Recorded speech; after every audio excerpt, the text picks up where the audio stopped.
வணக்கம் விவசாய சொந்தங்களே. கேஎம்எஸ் அக்ரிகல்ச்சர் ஃபார்மிலிருந்து சரவணன். இன்றைக்கி நம்ம பார்க்க போகிற வீடியோ எள்ளு தான். எள்ளை பற்றி நிறையா ஃபோன் கால் வந்துக்கிட்டே இருக்குது. எள்ளு விதை வேணும்னு சொல்லி நிறையா நண்பர்கள் கேட்டுட்ருக்காங்க. ஏன்னா நம்ம எள்ளு நல்லா இருக்குது அப்படின்னு சொல்லி நாட்டு எள்ளு வேணும் அப்படின்னு சொல்லி அறுவடை பண்ணும்போது சொல்லுங்கன்னு சொல்லி நிறையா பேர் கேட்டுட்ருக்காங்க. அறுவடை இன்னும் முடியலை. இன்னும் ஒரு 15-20 நாள் ஆகும். இதுலேயே நம்ம எள்ளில் நம்ம ஆர்கானிக்கில் நம்ம அதாவது வீட்டுக்கு நம்ம வச்சுக்கிட்டது போக தான் மிச்சத்தை விற்கணும் அப்படிங்கிற கண்டிஷனில் பக்கத்தில் நிறையா பேர் எள்ளு எல்லாம் வேணும்னு சொல்லி கேட்டுக்கிட்டு இருக்காங்க எண்ணாட்டுறதுக்கு. இப்போ முன்னாடி மாதிரி கிடையாது. நல்ல விழிப்புணர்வாக ஓரளவு இப்போ எல்லாமே எண்ணெய் வாங்குறவங்களோட எண்ணிக்கை குறைஞ்சிடுச்சின்னு சொல்லி தான் சொல்கிறாங்க. மில்லுலலாம் ஆட்ட போனோம்னா நிறைய கூட்டம். இப்போ தேங்காய் அரிசி, கடலை அரிசி, எள்ளு இதெல்லாம் ஆட்டுறவங்க நிறைய பேர். இதை பற்றி தெரியாதவங்க நீங்களுமே உங்களுக்குமே சொல்கிறேன். நான் எல்லாருக்குமே இதை பார்க்குறவங்க எல்லாருமே பொதுவாக நம்ம கடையில் வாங்குறத கொஞ்சம் குறைச்சிக்கிறது நல்லது. இந்த கோல்டு வின்னரு மற்ற நிறையா கம்பெனிகள் வருது. நான் கம்பெனியெல்லாம் சொல்லவில்லை. எல்லா கம்பெனி எல்லாமே எல்லாம் கண்டதுலாம் கலந்து தான் வருது. அதனால தான் பாதி நம்மளுக்கு வர்ற சீக்கு நோய் இது எல்லாமே வருதுன்னு சொல்கிறாங்க. இதில் நம்ம சுத்தமான மரச்செக்கு எண்ணெய் அப்படின்னு அந்த எண்ணெய் இந்த எண்ணெய்னு சொல்லி விற்கிறாங்க. அது மாதிரி வாங்கிக்கலாம். இல்லைன்னா நீங்கள் விவசாயமே பண்ணலன்னா கூட நீங்கள் கிராமத்தில் சொல்லி வச்சிங்கன்னா கூட தேங்காய், கடல் அரிசி, எள்ளு எல்லாமே நீங்கள் வாங்கி செஞ்சுக்கலாம்.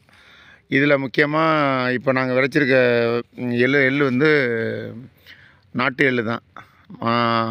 நீங்கள் எள்ளுக்குன்னு பட்டம்னு நீங்கள் தெரிஞ்சுக்க போனீங்கன்னா மார்கழி, அதாவது மானாவாரியாக இருந்துச்சுன்னா தண்ணி வசதி இல்லை எங்களுக்கு அப்படின்னு சொன்னீங்கன்னா நீங்கள் மார்கழி கடைசியிலே வரைச்சிருங்க. ஏன்னா அந்த ஐப்பசி கார்த்திகையில் மழை பெஞ்சு நல்லா கூலிங்காக இருக்கும்.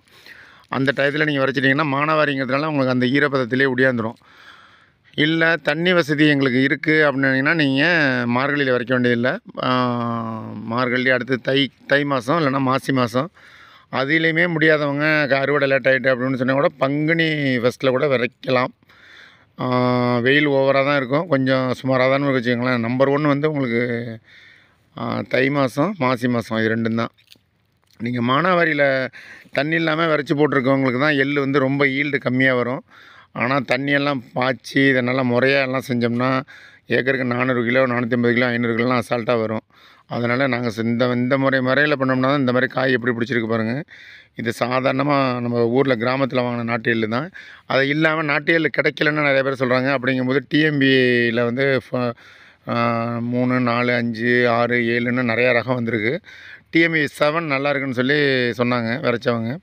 டிஎம்பி 7 நீங்கள் வாங்கி போட்டிங்கன்னா அதுவும் உங்களுக்கு கிட்டத்தட்ட ஒரு 300 கிலோவுக்கு மேலே எடுக்கலாம் நம்ம ஏக்கருக்கு. இந்த ரகத்தில் நம்ம நாட்டு எள்ளில் இது நம்ம தண்ணி பாய்ச்சி நம்ம முறையெல்லாம் செஞ்சோம்னா நமக்கு மகசூல் நல்லா கூட வரும். இது நம்ம சுத்தமாக செலவு உங்களுக்கு செலவே இல்லைன்னு தான் சொல்லலாம். நம்ம ஒரு ஏக்கர் விரைக்க போனோம்னா கரெக்டாக ஒரு 3 கிலோ போதும். 3 கிலோங்கிறது நல்லா விரைக்க தெரிஞ்சவங்களாம் எடுத்துக்கிட்டு நல்லா 3 கிலோ வாங்கி அதை நம்ம விதை நேர்த்தி பண்ணிக்கிறது நல்லது. சில பேர் கொஞ்சம் நம்ம சொந்த எள்ளுலேருந்து எடுத்து நம்ம விதை எள்ளு வச்சுக்கும்போது அது நல்லா கொஞ்சம் நல்லா கொஞ்சம் முத்த வச்சு அறுத்து 3 மாதம் முன்னாடி எடுத்த எல்லாம் இருக்கணும். இப்போ நம்ம எடுத்தோம்னா இனிமேல் நம்ம அடுத்த வருஷம் தான் வரைக்க போகிறோம். நாங்களாம் அந்த ஒரு பட்டம் தான் வரைப்போம். அந்த தை மாசியில் வரைச்சோம்னா இதோட சரி அடுத்த வருஷம் தான் இனிமேல். அதாவது இந்த அடுத்தடுத்து இந்த வைகாசிலாம் ஆணிலெலாம் வரைக்கலான்னு சொல்கிறாங்க. அது அந்தளவுக்கு நல்லா இருக்குது. நாவாய் பூச்சின்னு ஒன்று சொல்லி அது ஓட்டை போட்டு இது பண்ணிவிடும். அப்புறம் இந்த தை மாசியில் விரைக்கிறதுல உங்களுக்கு விரைச்சி நம்ம சரி கொஞ்சம் லேசான ஈரப்பதத்தில் அந்த விதை நேர்த்தி இந்த விரிடி டைகோடர்மா விரிடின்னு சொல்கிறோம்ல, அதில் நம்ம கொஞ்சம் தண்ணியில் கலந்துக்கிட்டு அதில் எள்ளு விதையை கலந்து அதில் வேணால் அசோஸ்பைலும் பேசோஃபிட்டேரியா வேணால் கலந்துக்கலாம். கொஞ்சம் கலந்து அதை அப்படியே கொஞ்சம் நிழலில் காய வச்சு அதை எடுத்து வீசுறதுக்கு இது ஒரு ஏக்கருக்கு இது என்னால் வீச முடியாதுன்னு நினச்சிங்கன்னா அதில் சரியான அளவு கொஞ்சம் மணல் கலந்துக்கிட்டு நல்லா வீச தெரிஞ்சவங்களாம் நல்லா இறுக்கி பிடிச்சி வீசிட்டு அதுக்கப்புறம் ரொட்டேட்ரு உழவு செய்யும்போது ரொம்ப ஆழமாக உழுதுறக்கூடாது. இல்லாமல் மேலோட்டமாக உழுது பாத்தி அணைச்சிட வேண்டியதான், பாத்தி போட்டுற வேண்டியதுதான். அந்த ஆழமாக இதுக்குள்ள விடாதுன்னு சொன்னால் விதை கீழே இருந்து உங்களுக்கு வராது. கல்லை இதெல்லாம் எனக்கு எவ்வளோ ஆழமாக இருந்தாலும் முட்டிக்கிட்டு மேலே வந்துடும். எள்ளு கொஞ்சம் அதனால் எள்ளு கொஞ்சம் முளைப்பு ரொம்ப கீழே ஆழத்துக்கு போயிடக்கூடாதுங்கிறது தான் இந்த லேசாக வச்சு விழணுன்னு சொல்கிறது. இந்த மாதிரி விரைச்சிட்டு உழுதுட்டிங்கன்னா போதும். அதுக்கப்புறம் கரெக்டாக நீங்கள் ஒரு 20 நாளில் நீங்கள் தண்ணி பாய்ச்சலாம். களை நீங்கள் இதில் நாங்கள் ஆர்கானிக் எல்லாமே ரசாயனம் கலக்காமல் செய்கிறதுனால நாங்கள் ஆள் வச்சு லேசாக களை எடுத்தோம். ரொம்ப செலவெல்லாம் ஆகாது. அது மாதிரி சும்மா லேசாக இது பண்ணலாம். கிளை வெடிச்சதுக்கப்புறம் புல்லு ஆட்டோமேட்டிக்காக புல்லெல்லாம் இல்லாமல் போயிடும். அதுக்கப்புறம் ஒரு 40-45 நாள் நல்லா பூக்கிற டயத்தில் வந்து உங்களுக்கு இந்த ஏதாச்சும் பூச்சி வெட்டுக்கிளி, இந்த சாரணி பூச்சி, குருத்து புழு இந்த மாதிரி அடிக்கிறதுக்கு வாய்ப்பு இருக்குது. அந்த மாதிரி இருந்துச்சுன்னா நீங்கள் எதுவுமே செய்யலை. 100 லிட்டர் தண்ணியில் ஒரு 5 கிலோ வேப்பங்கொட்டையை அரைச்சி அதை கரைச்சி அடிச்சுடலாம். அதை ஒரு 2 தடவை கூட அடிச்சுடலாம். அந்த மாதிரி அடிச்சுட்டிங்கன்னா போதும். வேறு ஒன்றும் நம்ம பெருசாக செலவு பண்ண போகிறது கிடையாது. கரெக்டாக ஒரு 80-85 நாள் 90 நாளில் ஒரு காயை உடச்சி பார்த்தீங்கன்னா நல்லா கருப்பாக வந்துடும்.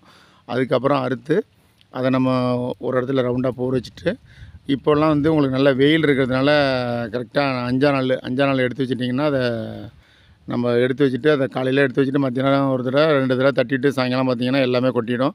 அதில் ஒன்று இருக்கும். அதை மறுபடியும் ஒரு தடவை நம்ம மறுபடியும் ஒரு தடவை எடுத்து வச்சு மறுபடியும் ஒரு தடவை தட்டி எடுத்துட வேண்டியது தான்.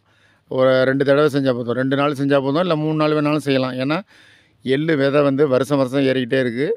எள்ளு கிடைக்கவே இல்லைன்னு சொல்கிறாங்க. விவசாயம் அதாவது பொதுவாக வந்து எள்ளு வாங்குறதுக்கு நிறைய பேர் இருக்காங்க. ஆனால் எள்ளு உற்பத்தி ரொம்ப கம்மியாயிட்டு. உளுந்து கூட இந்த வருஷம் ரூ. 100 விற்கிது. உளுந்து விலையும் போன தடவைலாம் ரொம்ப குறைச்சலாக இருந்துச்சு. இப்போ விலை பரவாயில்ல. எள்ளு விலை ரொம்ப ஹையஸ்ட்டாக போயிட்டுருக்கு. இந்த மாதிரி நீங்கள் செஞ்சு நம்ம சொந்தத்துக்கு நீங்கள் உங்களுக்கு எண்ணெய் ஆட்டி வச்சுக்கிட்டிங்கன்னா ரொம்ப நல்லது. எல்லா எண்ணெயுமே கல்லரிசியில் ஆட்டுறது கல்லெண்ணெய், தேங்காய் அரிசியில் ஆட்டுறது தேங்காய் எண்ணெய்னு சொல்லுவோம். ஆனால் நல்லெண்ணெய்னு சொல்கிறது வந்து எள்ளுலேருந்து வர்றது மட்டும்தான். ஏன்னா அவ்வளோ நம்பர் 1 நல்லதுன்னு சொல்லி டாக்டர் எல்லாருமே சொல்கிறாங்க. நமக்கு ஆரோக்கியத்துக்கு, ஹார்ட்டுக்கு எல்லாத்துக்குமே நல்லதுன்னு சொல்கிறதுனால தான் நல்லெண்ணெய்னு சொல்கிறோம். அதனால் இந்த மாதிரி நடைமுறைகளை பின்பற்றி அதிக விளைச்சல் பெற வேண்டுகிறோம். சப்ஸ்கிரைப் பண்ணாமல் பார்க்குறவங்க பண்ணுங்கள். ஒரு வீடியோவுக்கு 2.5 லட்சம் ஒரு மாதத்துக்கு 2.5 லட்சம் 3 லட்சம் வியூஸ் போகுது. ஆனால் சப்ஸ்கிரைபரை பண்ணாதவங்க தான் நிறைய பேர் பார்த்துட்ருக்கீங்க. பண்ணி ஆதரவு தருமாறு கேட்டுக்கொள்கிறோம். மீண்டும் ஒரு நல்ல வீடியோவில் சந்திப்போம். நன்றி, வணக்கம்.